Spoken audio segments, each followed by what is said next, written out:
اگر ہم یہ سوچتے ہیں کہ مسئلہ نہیں، آج ہم گناہ کر لیتے ہیں، کل سے خدا کی اطاعت شروع کریں گے، تو یقین مانیے وہ کل کبھی نہیں آنے والا، کیونکہ جتنا انسان گناہ کرتا جاتا ہے اتنا ہی اس کا دل اور نفس مردہ ہوتا جاتا ہے۔ گناہ مزید گناہ کے لیے مددگار ثابت ہوتا ہے، نیک اعمال اور تقوی مزید نیک اعمال اور تقوی کے لیے مددگار ثابت ہوتے ہیں۔ یہ کام اس کا نہیں ہے کہ آج نہیں کل کر لیں گے، اس کا مطلب کہ انسان نہیں کر پائے گا، اس کا مطلب کہ خوف خدا نہیں ہے۔ خوف خدا میں انسان ہی نہیں کرتا کہ آج نہیں کل کر لیں گے۔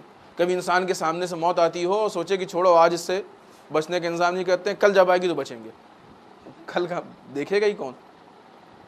یہ نفس کی موت ہے جو سامنے سے آ رہی ہے۔ بعض گناہ ایسے ہیں کہ نفس کو مار دیتے ہیں، کہ سبھی مارتے ہیں، بعض آہستہ آہستہ مارتے ہیں، بعض تیزی سے مارتے ہیں، گناہ کی جیسی کنڈیشن ہو۔ یہ نفس کی موت سامنے سے آ رہی، جب انسان کا نفس لوامہ مر جائے گا، وہ نفس جو انسان کو برائیوں سے روکتا ہے، وہ نفس جو انسان کو اچھائیوں کی طرف ہدایت کرتا ہے، جب مر جائے گا تو اندر سے وہ آواز ہی نہیں اس کو ملے گی کہ جو آواز اس کو ہدایت کی طرف لے کے جاتی ہو۔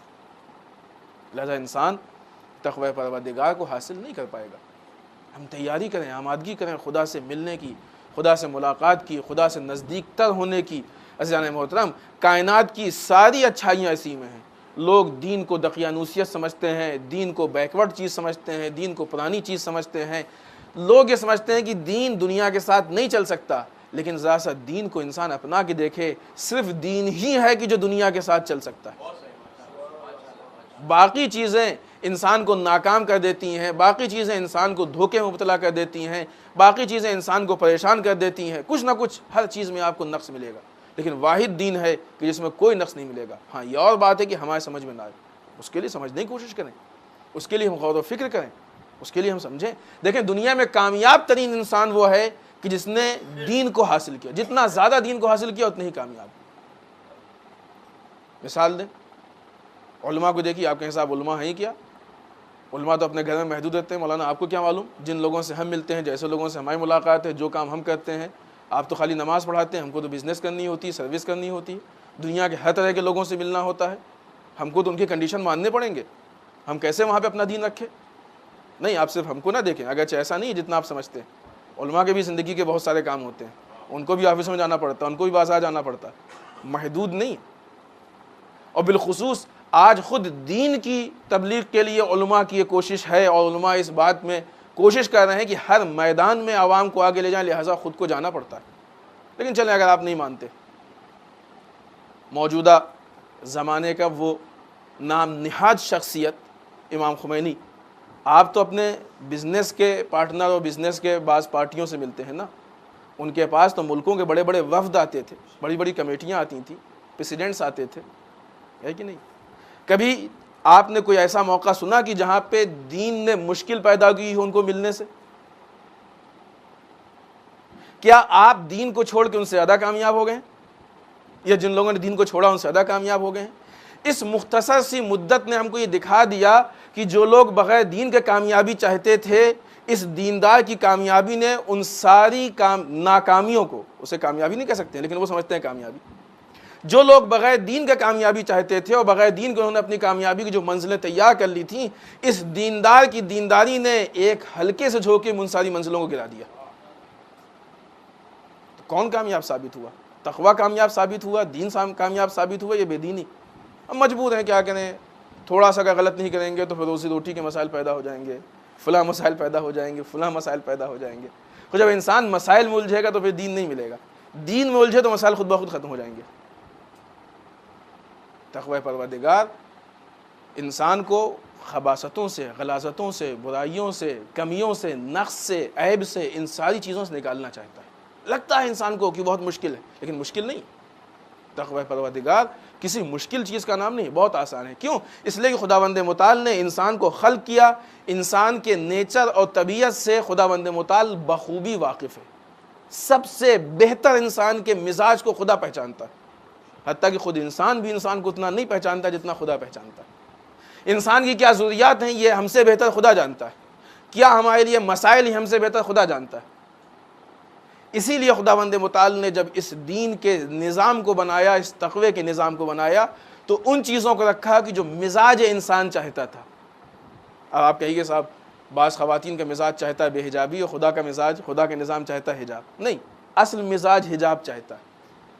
یہ کلچر ان پہ حاوی ہے، وہ اپنی خودی کو، اپنی پرسنالٹی کو، اپنی شخصیت کو فراموش کر چکی ہیں، بھول چکی ہیں۔ اگر وہ اپنے کو پہچان جائیں تو وہ بھی اس بات کا اقرار کریں گی کہ ہم کو حجاب ہی چاہیے، بے حجابی نہیں چاہیے۔ یہ ان کی پستی ہے، یہ ان کا نقص ہے، یہ ان کی کمی ہے، یہ ان کا عیب ہے۔ یہ ہم نے مثال دی، بہت ساری ایسی مثالیں ہیں کہ جب بھی انسان دین سے جاتا ہے، ہٹتا ہے، کہتا ہے نہیں صاحب کیا کریں، ہمارا مزاج یہی ہے، ہماری طبیعت یہی ہے، ہماری ضرورت یہی نہیں۔ ہماری ضرورت کو ہم سے بہتر خدا جانتا ہے۔ لہٰذا تقوی پروردگار انسان کو زمانے سے پیچھے نہیں رکھتا ہے۔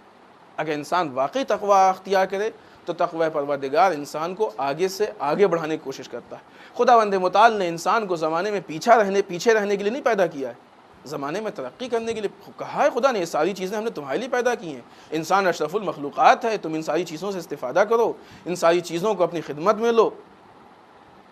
تو اس کا مطلب یہ نہیں کہ تقوی پروردگار انسان کو بیکورڈ بناتا ہے، نہیں، تقوی پروردگار انسان کو بہتر سے بہتر منزل دیتا ہے۔ بس ہاں، انسان کبھی کبھی اپنے مزاج کے مطابق یا آسان راستہ ڈھونڈتا ہے یا شارٹ کٹ ڈھونڈتا ہے، یہ انسان کے مزاج کے مطابق۔ یقین مانیے تقوی پروردگار ہم کو آسان راستہ بھی دیتا ہے اور شارٹ کٹ بھی دیتا ہے، لیکن بس اتنا شارٹ کٹ دیتا ہے کہ جتنے میں کہیں ظلم نہ ہو، جتنے میں انسان مقصد تک پہنچ جائے، اس سے زیادہ نہیں۔ آپ دیکھیں دنیا میں بہت سے لوگ چاہتے ہیں کہ دولت مند ہو، سبھی چاہتے ہیں، کون نہیں چاہتا کہ جتنی زیادہ زیادہ ہو سکے دولت کمائے، بہتر سے بہتر کما سکے۔ لیکن بعض لوگ شارٹ کٹ چاہتے ہیں، وہ چاہتے ہیں کہ ہم ایک رات میں دولت مند بن جائے۔ وہ کیا کرتے ہیں؟ وہ صحیح راستے سے ہو سکتا ہے؟ نہیں ہو سکتا، ممکن نہیں، ایک رات میں صحیح راستے سے کوئی دولت مند نہیں ہو سکتا۔ ہر آدمی جانتا ہے کہ پیسے کمانے کے لیے کتنی مشکل کرنی پڑتی ہے۔ اب کوئی چاہے کہ ایک رات میں ہو جائے، وہ نہیں ہو سکتا ہے، تو کیا کرے گا؟ وہ غلط راستہ اختیار کرے گا۔ یہ غلط راستہ، یہ شارٹ کٹ بہرحال غلط راستہ ہے۔ خداوند متعال اس شارٹ کٹ کو اصلاً قبول ہی نہیں کرتا ہے کہ جو انسان کو غلط راستے تک پہنچا دے۔ تقوی پروردگار کا کام ہی یہی ہے کہ تقوی پروردگار انسان کو غلط راستے سے بچاتا ہے اور صحیح راستے پہ، کم ترین راستے میں بڑی ترین مقام تک، عظیم ترین مقام تک پہنچاتا ہے۔ یہ تقوی پروردگار کا نتیجہ ہے۔ آپ دیکھیے کہ جو چیزیں نسلیں نہیں کر پاتی ہیں وہ چیزیں کچھ سال کی عمر کر لیتی ہیں۔ جس مرد مجاہد کی ہم نے مثال دی، تقوی پروردگار میں بہترین نمونہ، لیکن جتنا وہ تقوی پروردگار میں نمونہ ہے اتنا ہی وہ اس کائنات اور زمانے میں ترقی میں بھی نمونہ ہے۔ ہم یہ سمجھتے ہیں کہ تقوی پروردگار کو چھوڑ کے ہم پاور حاصل کر لیں گے، طاقت حاصل کر لیں گے۔ اس نے تقوی پروردگار سے ایسی طاقت حاصل کی کہ بڑے بڑے سپر پاور ڈر گئے۔ تو کس میں طاقت زیادہ ہے؟ وہ مثال ایسی نہیں ہے کہ اس مثال پہ ہم عمل نہیں کر سکتے ہیں، نہیں، ایک انسان کی بات ہے۔ اتفاق سے ہمارے ہی ملک کا انسان تھا، وہ آبائی اعتبار سے ہندوستانی تھے۔ لہذا ائمہ اطہار، اصحاب، علماء، ان کی سیرت ہمارے لیے نمونہ عمل بن سکتی ہے تقوی پروردگار کو حاصل کرنے میں اور تقوی پروردگار پہ قدم بڑھانے میں۔